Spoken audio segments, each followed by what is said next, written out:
Hello, everybody, ladies and gentlemen. This is the 37th episode of TalkingTelly podcast, where we will be informing everyone of the crucial piece of information, which is to not trust Rotten Tomatoes. Rotten Tomatoes is the world-renowned, extremely popular website where you get to review movies and shows, and it's so critically acclaimed, and everyone uses Rotten Tomatoes because everyone knows what it is. It's synonymous with tomato meter with its critics and its audience scores. It's phenomenal because you get to see both sides of the argument, both sides of, the reviewing spectrum. However, it is a complete farce and it shouldn't be taken with any degree of seriousness.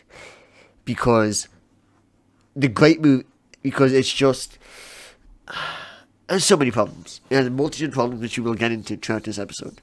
I think the first thing I think we should start off with is, even before we give examples, is just to talk about the inherent problem, which is how to become a critic on Rotten Tomatoes, and also how the audience score works.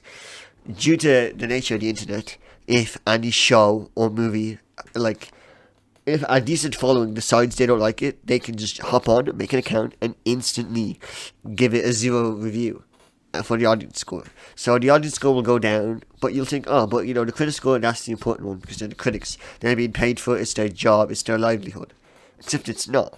Because if you make 3 reviews on Rotten Tomatoes, you are officially a critic. And you just put a little picture in your profile, and all of a sudden, no one will be able to tell the difference.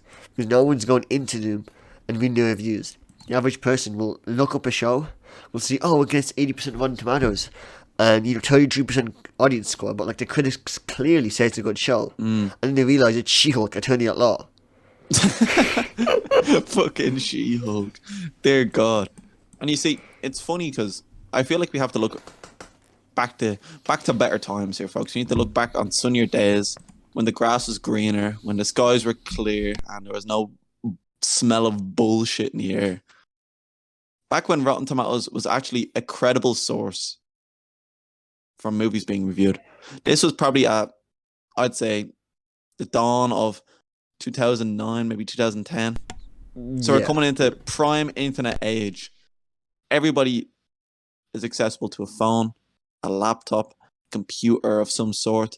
Hell, they could even go down to the library, use one of the little mini tablets. And Rotten Tomatoes was always synonymous with good reviews. IMDb paid off. You got any newspaper, over the top critic bullshit. Rotten Tomatoes, though, this was where you got your reviews. Like, you wanted to hear anything about a movie coming out before you go pay 10 or 20 quid. You go to the cinema, get the popcorn, do the whole bit. You go to Rotten Tomatoes. You wouldn't go to YouTube and watch your favorite YouTubers reviewing a movie. No. You go to Rotten Tomatoes. There you could read through the critic reviews. You could read through the audience reviews as well. And they genuinely give you some insight into the movie, which you probably didn't pick up on the first time watching it. Or give you a view into what you can expect from a movie you're going to go see. And usually they were spoiler-free, highly in-depth, and very analytical, especially from the critique side. But if you go onto Rotten Tomatoes today, you look up Dungeons and Dragons before you go see it, you're gonna see a 90% score on a fucking Dungeons and Dragons movie, on a movie which has been already predetermined to be a flop. 90%, and half the reviews are saying movie great. Yeah. Movie so good. Ultimately, a big-hearted crowd pleaser. 90%. Wow, this movie makes you feel fuzzy on the inside. Why does it make you feel fuzzy on the inside? Why is that your only comment? Why are you a movie critic? What does Dungeons and Dragons do so well that makes you feel fuzzy on that fucking inside? You see, it's like people remember back on their English days, remember back on going into secondary school, going into college, going into high school if you're in America or in India, going to their English class and being told PQE, point, quote, explanation. These critiques used to follow that strict rule when referencing anything from a movie, when giving any thoughts on a movie. You know, claim your point, quote from the movie, either paraphrase or literal quote, and explain why. Nowadays, it's the movie makes me feel fuzzy. Is it an Literally. action? Is it a thriller? Is it a comedy? Is it a romance movie? Like, What about Chris Pine's performance make you feel funny? does it make you feel a little bit funny? Like you getting all worked up over Chris Pine and this new movie? Tell me why. And it's grim that the audience scores isn't obviously you like we'd always assume on the audience score that would be infested with whatever. You have reviews like it was pretty true to the lore, good CGI 5 star, or just love the effects 5 star, and you're like yeah whatever. But when the critics are this bad, that's when it really takes a sharp downhill turn. See, it suffers from what I like to call the Yelp paradigm. People, Yelp, as you know, a food reviewing or a restaurant reviewing website, which has just become synonymous with stuck up assholes who don't actually know anything about food Yeah. reviewing. A South Park did a skit on it before. They did a whole episode based around Yelp reviewers. Cartman becomes a Yelp reviewer and he just starts bullying local restaurant owners because he's a Yelp reviewer. He can ruin your business. He's a Yelp reviewer. Oh God, if you don't give me free stuff, you're going downhill, buddy. That's what Rotten Tomatoes is right now. It's Yeah. just infested with niche subgroups who will either promote or try to like bomb a movie, and it works. Oh yeah, definitely. I Like, mean, doing it for the meme and doing it for the culture has just become a thing on the internet now. You can't actually trust anywhere. Bear in mind, look at I hate the diss in it, but look at Morbius. oh yeah. Morbius is a prime example of a niche subgroup on the internet.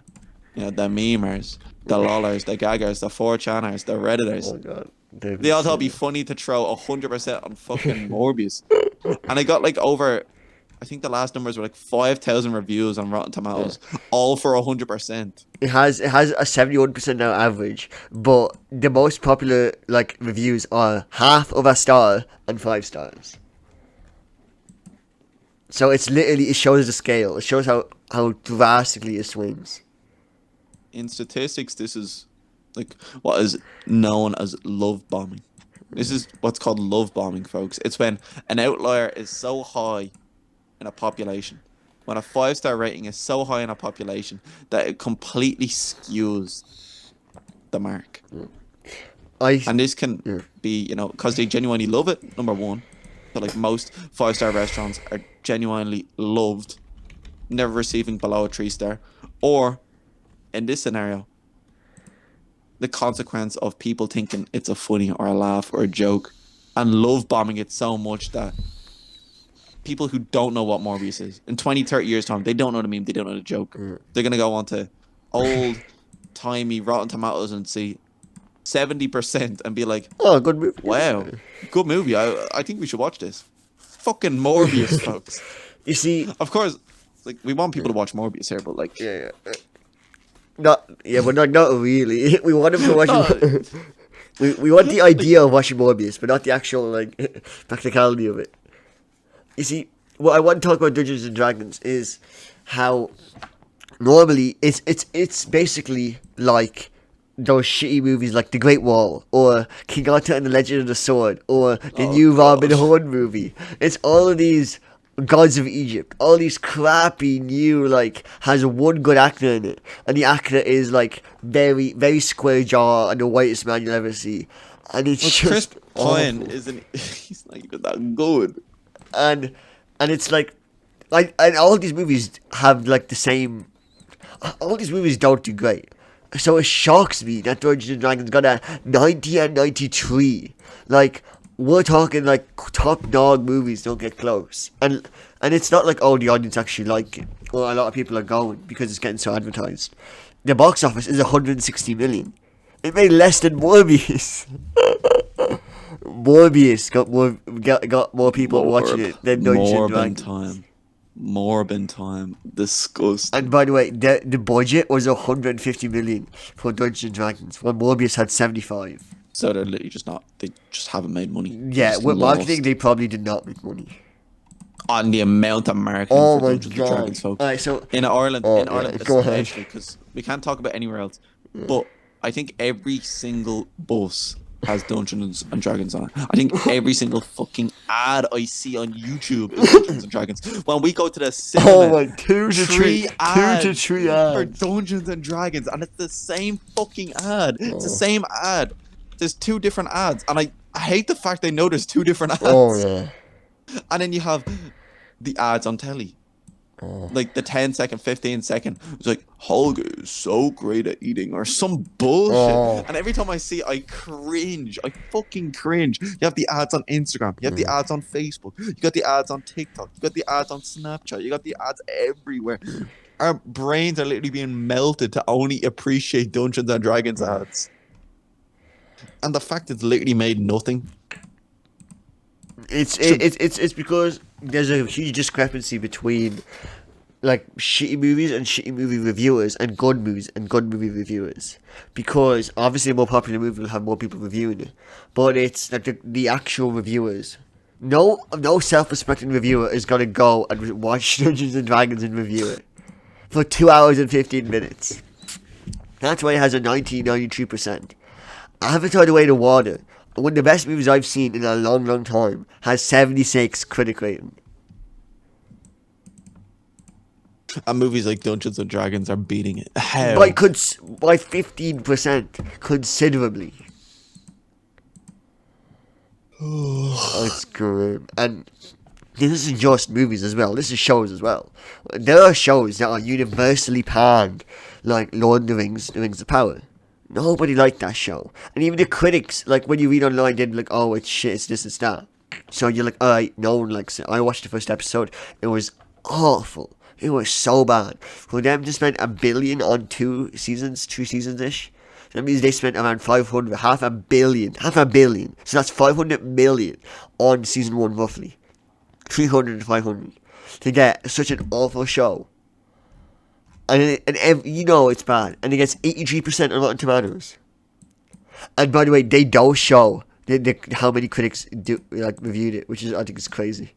For everything, it's like, oh, this amount of reviews, this amount of ratings, it's this. If you look up another show like Mandalorian, here's what it says. It's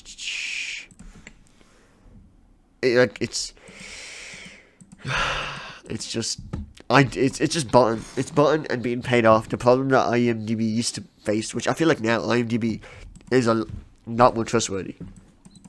Well, yeah, now especially. Yeah. Now especially because IMDb went through the wears and tears of being Through critiqued by every YouTube, like, actors, all the crappy amateur movies and the YouTubers who would make it like 1 minute movies would chuck it on it and give it like 10. like at least now IMDb actually gets moderated. Oh yeah. The good thing about Rotten Tomatoes back in the day, because it was such a niche movie review, like everyone of course used it, but it was so niche to actually go on and write a review that it was heavily moderated. Yeah. People would look at different movies like Wikipedia pages. Do you know how quickly Wikipedia pages, if you correct them or edit them, how quickly they can get like modded back to normal? I once, a couple of years ago, I changed something. It was a wrestling, and it was a wrestling character. I lost a match, and at that point, I hadn't watched it, so I was like, oh, they didn't lose it, so I changed it, and then within half an hour, it was changed. It was some random like NXT wrestler that you never heard of, and they lost a match. It was Kalisto and Sin Cara in a tag team match. And it was like, oh, they lost the title. And I was like, no, they didn't. And they changed it. And then it was instantly changed within like 10 minutes. Like, who? That shows like the power of Wikipedia and how like information can be monitored and regulated correctly, you know. Obviously, Wikipedia, it is what it is. But it is a good source. Like, obviously, academically, it's not. But for anything else, it's a great source, you know. You can learn so much in the Wikipedia. Yeah, it's a great starting point to broaden your knowledge on a certain topic. It's definitely a great means to explore a new topic which you aren't familiar with, because it's so comprehensive. Yeah. The language they use is very universal. It's very common. They don't use many big words. They explain everything fully. They give you clear, concise points when needed. It's perfect. If I need any information or I need to read into a topic, I go to Wikipedia straight away. Oh, That's yeah. my first go-to. I feel like Rotten Tomatoes used to be that way. Rotten Tomatoes used to be, you want to get any insight into a movie, Rotten Tomatoes is the move. Yeah. And the whole thought process behind this podcast was because of the show Beef, which just came out on Netflix. I have to say, folks, I sat down and watched 2 episodes of Beef. And this show, for context, has received a 100% rating, a 100% freshness on Rotten Tomatoes. And this was making waves in newspaper reports, on social media, on everything. Wow, Beef, a show which nobody even knew was coming out, is receiving crazy reviews right now. If you talk to anyone about like the new Netflix show, oh, it was Beef. Oh yeah, that show's supposed to be really good. I heard that's supposed to be really good. Rotten Tomatoes went crazy for that. I sat down and watched 2 episodes, folks. This show is not good. And this isn't me being picky or acting like that. I genuinely sat down. I understood the context for the show. I understood what they were going with. It's not like I went in with a blank slate. I already had some bias towards the show. And I already went in with the anticipation that this is going to be a fucking boss show. But I watched them first 2 episodes, and I have to say, it did not impress me. There was no clinger. There was no hook. There was nothing which would make me give it 100%. And I know I didn't watch the full season. Could get a lot better. I feel like if people want me to, I will watch the full season. But them first 2 episodes weren't good. They weren't 100%. If anything, if this show got like a 60%, I'd be saying that's a little bit too much.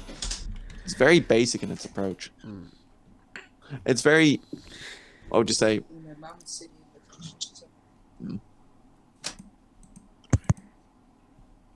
Give me 1 second. So I'll be back. You talk a little bit about Beef. Talk about I know nothing about Beef. audience review. Well, I don't know about Beef, but I do want to continue touching on how certain.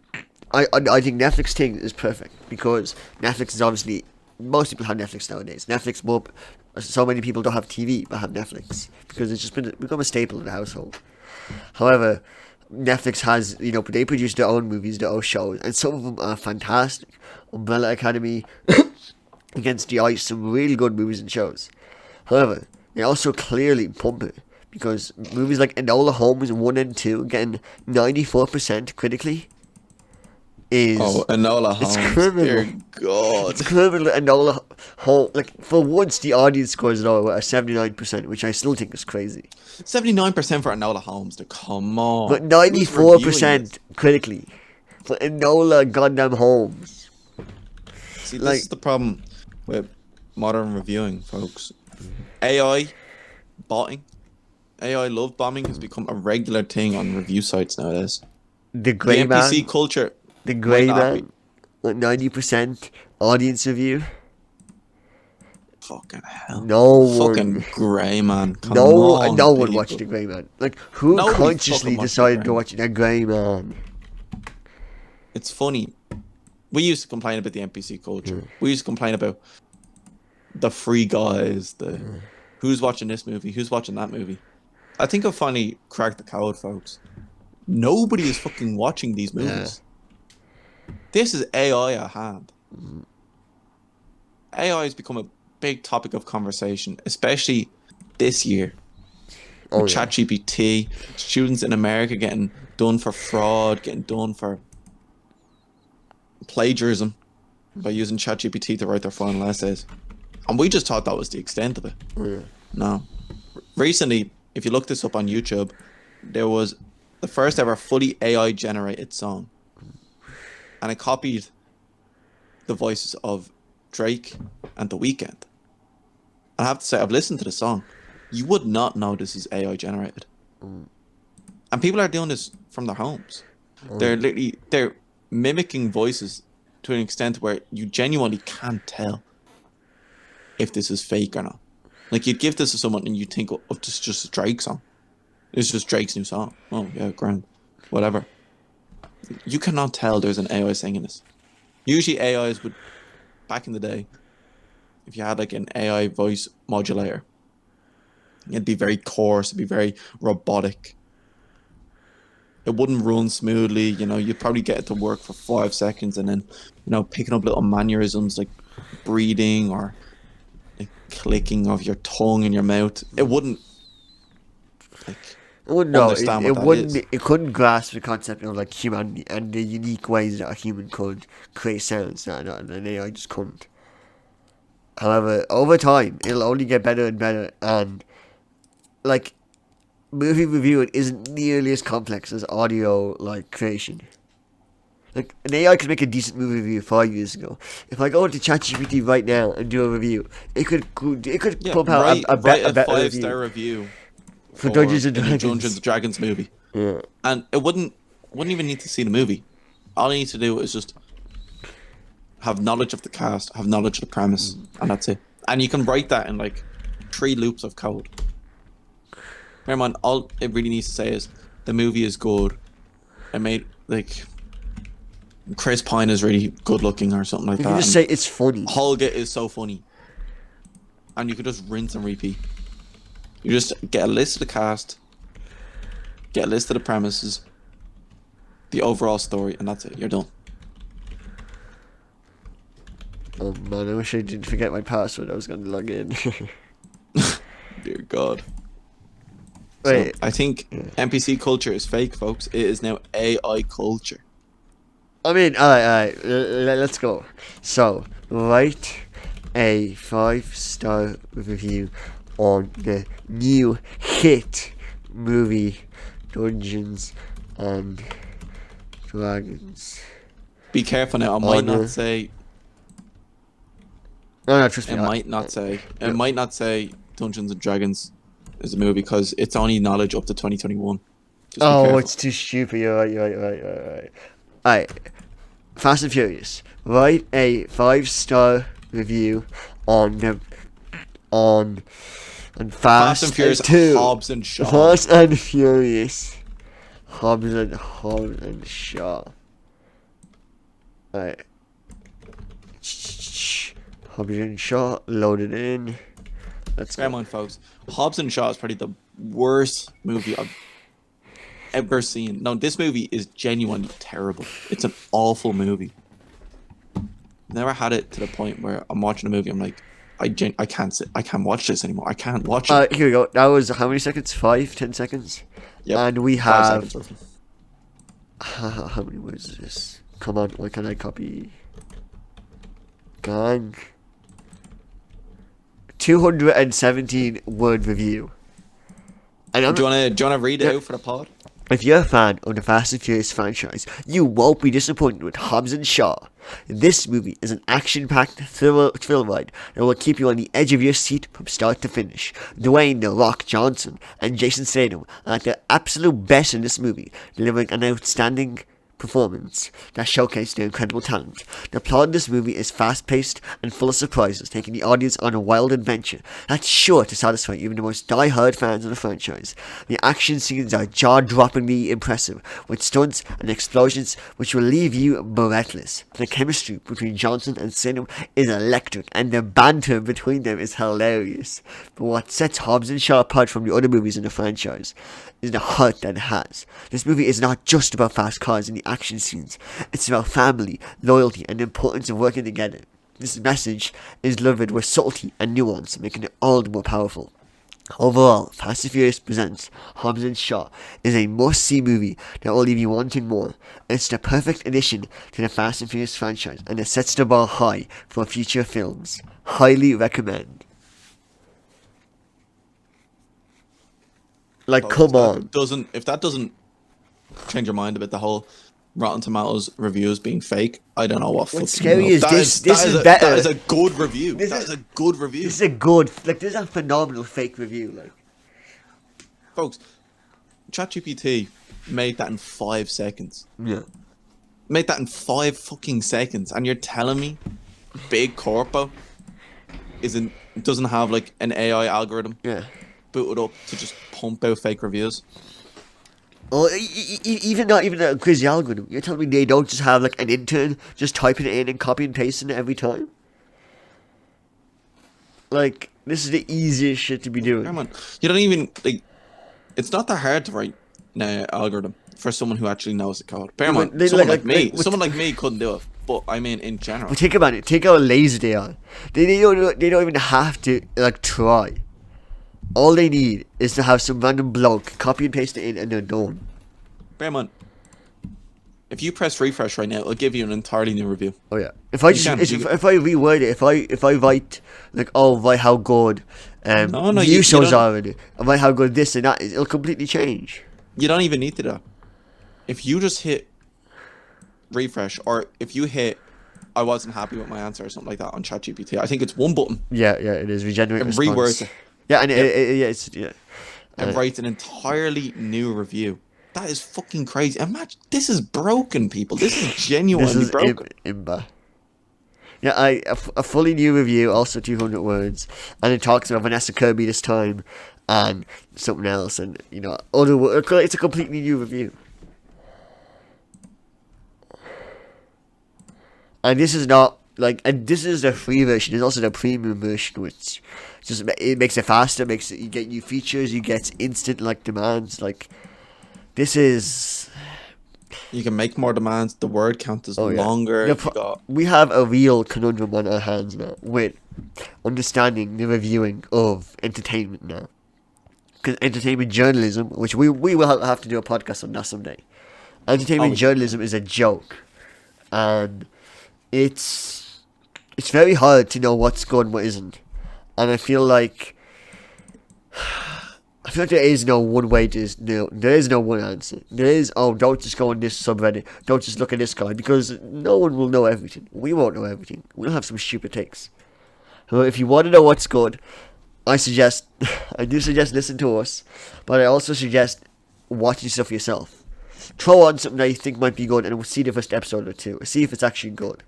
Because it might surprise you. It might be the best show you ever seen, or it might be the worst show you ever seen, and you have a nice story to talk about the next day. come on, folks. There's a lot of good reviewers out there. Genuine. This might be a bit biased. I love Moist Critical. Yeah, Moist Critical is great, but he does have certain. Yeah, no, he is biased towards some movies, Yeah. and he definitely enjoys the fun of a movie Oh, or yeah. the genuine quality or Yeah. value of a movie. And you can watch his Twilight reviews. Yeah. You wouldn't know if he loved or hated the Twilight Oh, yeah. series if you're watching it. But I feel like the He Moist loves meter is bad movies. definitely a good value meter Yeah. for a movie. I feel like there's definitely other movie reviewers out there as I well. really like. Is it John? What's his name? No. It's not John. What is it? It's. Oh, what is his name? He's got black hair. He's just the guy. Oh, I know who you're talking about. I know who you're talking about right now. I forget his name, but Chris Stuckman is decent, but that's not him. It is. Oh my god. Oh, I can't know. Wait, please. Jeremy Johns. There we go. yes. Jeremy Johns is good, and I would recommend watching Jeremy. him. Jeremy's a bit weird now, folks. I do hope you realised, but Jeremy he's definitely- Johns, not German. No, not German. I thought you said Jeremy. I was like Jeremy John. No, Jeremy. Jeremy Johns, not German. I thought you said Jeremy. I was like, No. Jeremy's reviewing movies now, is he? No. Fucking Jeremy Johns. Jeremy Johns. There we go. I feel like, folks, it's one thing, like you said, to watch critics online. It's one thing to watch your favorite YouTubers talk about a movie or show which you might be interested in. There's another thing actually going out and experiencing it for yourself. That's probably the most important thing we can do as viewers right now. Instead of giving into AI culture at the moment, giving into NPC culture, if we actually just experience these things for ourselves and be able to make valued points in our head, I feel like society would go a lot further than just, Rotten Tomatoes said this is okay, so I'll watch it. How about you watch it instead thinking, Rotten Tomatoes said this is okay, but I can't trust it. No. So I'm going to watch it and give my thoughts on it. Of course, this doesn't need to be a Yelp paradigm. We don't all need to become assholes over it. If one person likes something and you don't like it, That's it doesn't fine. mean you need to shit on it. Yeah.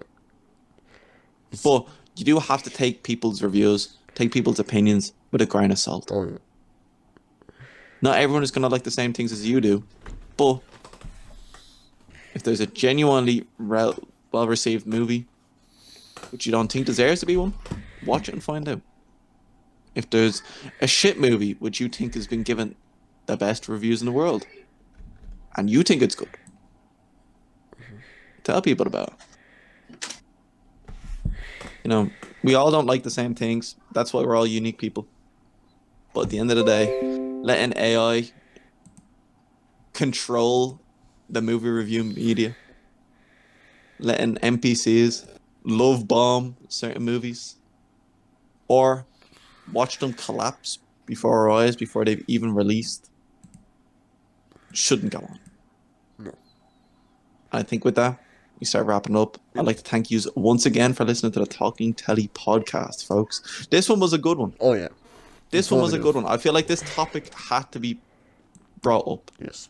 I feel like not many people have brought it up because, yet again, a lot of people don't want to face the facts here. Yeah. And if I was you, go off, watch the Beef Show. Watch the first episode. Come back to us. Tell us how it was. Tell us if you liked it. Tell us if you hated it. Tell us if we are wrong about Rotten Tomatoes and you love it. You can't get enough of reading reviews online about how fuzzy Dungeons and Dragons makes you feel. And if we get enough comments back, maybe Beef could be a show we review. But there is a lot on its slate at the moment. The Last of Us needs to be done. Yeah. Oh, yeah. Dungeons and There you Dragons go. needs to be done. Dungeons and Dragons. We talk about it enough already. It needs to be done. It's got 90%. It needs to be done. It needs to be done. Genuinely, it needs to be done. If it's the best goddamn, if it's just the best movie, I'll eat my words. Oh. Alright, and with that, thanks everyone for watching. Like, share, subscribe, all the stuff. And we'll see you next week.